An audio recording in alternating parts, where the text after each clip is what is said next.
അല്ല, വനിതാ സംവരണം എന്നുള്ളത് ഒരു കോൺഗ്രസിന്റെ പ്രതിനിധി എന്ന നിലയിൽ, ഒരു സ്ത്രീ എന്ന നിലയിലും ആദ്യം തന്നെ വനിതാ സംവരണം എന്ന് പറയുന്നത് തീർച്ചയായും അത് നടപ്പിലാക്കേണ്ട ഒന്നാണ്. അത് കാലഘട്ടത്തിന്റെ അനിവാര്യമായിട്ടുള്ള നീതിയാണ്.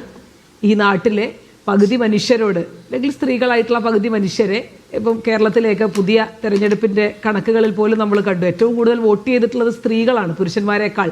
അപ്പം അത്തരത്തിലൊരു മനുഷ്യരെ പരിഗണിക്കുക എന്നുള്ള ഏറ്റവും അടിസ്ഥാനപരമായിട്ടുള്ള ഒരു മൂല്യത്തെ ഉൾക്കൊള്ളുക എന്നുള്ള കാര്യത്തിൽ യാതൊരു തർക്കവുമില്ല. അക്കാര്യത്തിൽ കോൺഗ്രസ് ഒരു നിലയ്ക്കും പിന്നോട്ട് സഞ്ചരിക്കുന്ന ഒരു രാഷ്ട്രീയ പാർട്ടിയല്ല എന്നുള്ള കാര്യം ആദ്യം തന്നെ വ്യക്തമാക്കട്ടെ.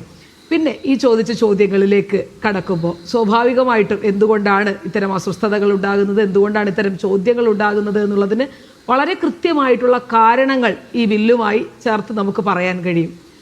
ഇപ്പം നേരത്തെ DMK-യുടെ പ്രതിനിധി പറഞ്ഞതുപോലെ ഇന്നലെ സോണിയാഗാന്ധി ഉൾപ്പെടെയുള്ള ആളുകൾ ഇതിനെതിരെ വളരെ കൃത്യമായി, ഇതിനെതിരെ എന്നുള്ളതല്ല, എന്താണ് ഇതിൻ്റെ പ്രശ്നം, നമ്മൾ സ്വാഭാവികമായിട്ടും ജനറലൈസ് ചെയ്ത് പറയുമ്പോൾ ഇതിനെതിരെ സംസാരിക്കുകയല്ല, അതിനപ്പുറത്തേക്ക് എന്താണ് സ്വാഭാവികമായിട്ടും ഇത്തരത്തിൽ വനിതാ സംവരണ ബില്ല് കൊണ്ടുവരുന്നു, ആ വനിതാ സംവരണ ബില്ലിനോടൊപ്പം ചേർത്ത് ഈ ഡിലിമിറ്റേഷൻ്റെ പ്രോസസ്സിനെ കൂട്ടിക്കുഴയ്ക്കുന്നതിൻ്റെ വലിയ അപകടത്തെ പറ്റിയാണ് നമ്മൾ ചർച്ച ചെയ്യുന്നത്. അത് തീർച്ചയായിട്ടും നമ്മൾ മനസ്സിലാക്കേണ്ട ഒരു കാര്യമാണ്.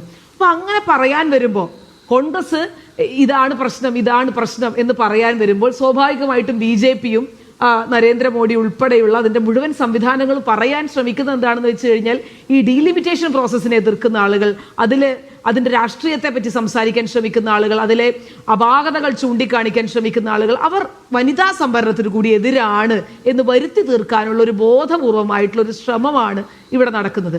അപ്പോൾ ഇത്ര പെട്ടെന്ന് അത് കൊണ്ടുവരികയും, അത് പ്രത്യേകിച്ച് പല സംസ്ഥാനങ്ങളിലും തെരഞ്ഞെടുപ്പ് നടക്കുന്ന സമയങ്ങളിൽ അത് കൊണ്ടുവരിക കൂടി ചെയ്യുമ്പോൾ അതിൽ വലിയ ഉദ്ദേശങ്ങളുണ്ട്. അപ്പോൾ അതിൽ തീർച്ചയായിട്ടും അത്തരത്തിൽ കോൺഗ്രസിനെയും പ്രതിപക്ഷത്തെയും ഒക്കെ പ്രതിക്കൂട്ടിൽ നിർത്തി പിന്നെ സ്ത്രീ വിരുദ്ധരാണ്, വനിതാ സംവരണത്തിനെതിരാണ് എന്നൊക്കെ പറഞ്ഞു വെക്കാനുള്ള ഒരു നരേറ്റീവ് സൃഷ്ടിച്ചെടുക്കാനുള്ള ഒരു ബോധപൂർവമായ ശ്രമമാണ് ഇവിടെ നടത്തുന്നത്. പക്ഷേ ഈ പറയുമ്പോൾ തീർച്ചയായിട്ടും വനിതാ സംവരണം നടപ്പിലാക്കേണ്ടതുണ്ട്. അത് ഈ പറയുന്നത് പോലെ തന്നെ 33% എന്ന് പറയുന്നത് തന്നെ നടപ്പിലാക്കേണ്ടതുണ്ട്. അക്കാര്യത്തിലൊന്നും കോൺഗ്രസിനെ സംബന്ധിച്ച് യാതൊരു തർക്കവുമില്ല. പക്ഷേ ഇപ്പം ഇന്ന് വൈകുന്നേരമാണ് MP-മാർക്ക് ഇതിൻ്റെ ഡ്രാഫ്റ്റ് കിട്ടിയത്. ആ ഡ്രാഫ്റ്റിലൂടെ ഞാൻ കടന്നു പോകുകയായിരുന്നു. വനിതാ സംവരണവുമായി ബന്ധപ്പെട്ടിട്ടുള്ള ആ അമെൻമെൻറ്റുമായി ബന്ധപ്പെട്ടിട്ടുള്ള ക്ലോസുകളിലൂടെ കടന്നു പോകുമ്പോൾ നേരത്തെ അജിംസ് പറഞ്ഞതുപോലെ പോപ്പുലേഷനെ ഡിറ്റർമൈൻ ചെയ്യുന്നതിൻ്റെ അധികാരം കൊടുക്കുന്നു.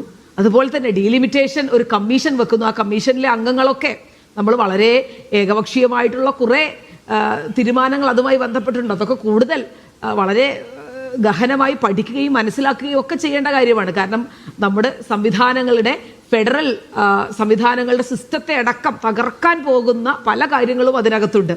നാം ചിന്തിക്കുന്നതിനപ്പുറത്തേക്ക് അതിലൊരുപാട് മാറ്റങ്ങൾ കാരണം ഇന്ത്യയുടെ ഭരണഘടന തുടങ്ങുന്നത് തന്നെ യൂണിയൻ ഓഫ് സ്റ്റേറ്റ്സ് എന്ന് പറഞ്ഞുകൊണ്ടാണ്.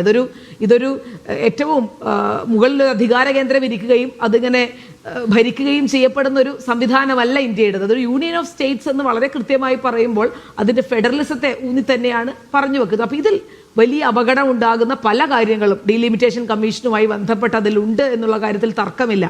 പിന്നെ ഈ ബില്ല് വായിച്ചു പോകുമ്പോൾ നേരത്തെ ബഹുമാന്യനായിട്ടുള്ള PDT ആചാരി പറഞ്ഞതുപോലെ കുറേ ക്ലോസുകളെ പറ്റി പറയുന്നു, സ്ത്രീകളുടെ റിസർവേഷനെ പറ്റി പറയുന്നു, സ്ത്രീകളുടെ റിസർവേഷൻ കാലഘട്ടത്തിൻ്റെ ആവശ്യമാണെന്ന് പറയുന്നു. അങ്ങനെ ഒരുപാട് കാര്യങ്ങൾ പറഞ്ഞ് ഈ 10-15 പേജുകൾ നീളുന്ന ആ ഡ്രാഫ്റ്റിൻ്റെ ഏറ്റവും അവസാനത്തെ ക്ലോസിലാണ് പറയുന്നത്, ഒരു കാര്യം സൂചിപ്പിക്കാനുണ്ട് എന്നുള്ള രീതിയിൽ പറയുകയാണ്. അതായത് ഇപ്പോൾ നമ്മൾ ഇനി ഇതിന് ശ്രമിച്ചു കഴിഞ്ഞാൽ, സെൻസസ് നടത്താൻ ശ്രമിച്ചു കഴിഞ്ഞാൽ അതൊരുപാട് കാലതാമസം എടുക്കും. അപ്പോൾ ഒരുപാട് അനീതി സ്ത്രീകൾക്കെതിരെ, അല്ലെങ്കിൽ സ്ത്രീകളോട് നമ്മൾ ചെയ്യുന്ന ഒരു അനീതിയാണത്. അപ്പോൾ ആ അനീതി നമ്മൾ ചെയ്തുകൂടാ.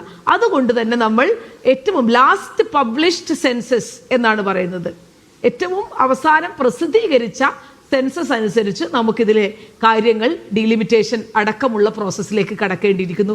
അത് മറ്റൊന്നിനും വേണ്ടിയല്ല, അത് ഈ സ്ത്രീകൾക്കെതിരെയുള്ള അല്ലെങ്കിൽ സ്ത്രീകളുടെ ഈ നീതി നടപ്പിലാക്കാൻ വേണ്ടി മാത്രമാണ് എന്ന് പറഞ്ഞു വെക്കുന്ന അത്തരം ഒരു നിഷ്കളങ്കതയെ ഉൾക്കൊള്ളാൻ ഈ രാജ്യത്തെ മനുഷ്യർക്ക് സാധിക്കും എന്നുള്ളത് എനിക്ക് തോന്നുന്നില്ല. അത് അത്ര നിഷ്കളങ്കമായി അവതരിപ്പിക്കപ്പെട്ടതാണ് എന്നും നമുക്ക് മനസ്സിലാക്കാൻ കഴിയുന്നില്ല. അത്തരം ക്ലോസുകളെയൊക്കെ കുറെ കൂടെ ഗഹനമായി നമ്മൾ പഠിക്കുകയും മനസ്സിലാക്കുകയും ഒക്കെ ചെയ്യേണ്ടത് ഒന്ന് തെരഞ്ഞെടുപ്പിന്റെ കാര്യം. പിന്നെ ഈ transparency is the major issue. എന്തിനാണ് ഇതിൽ കൺഫ്യൂഷൻ ഉണ്ടാക്കുന്നത്?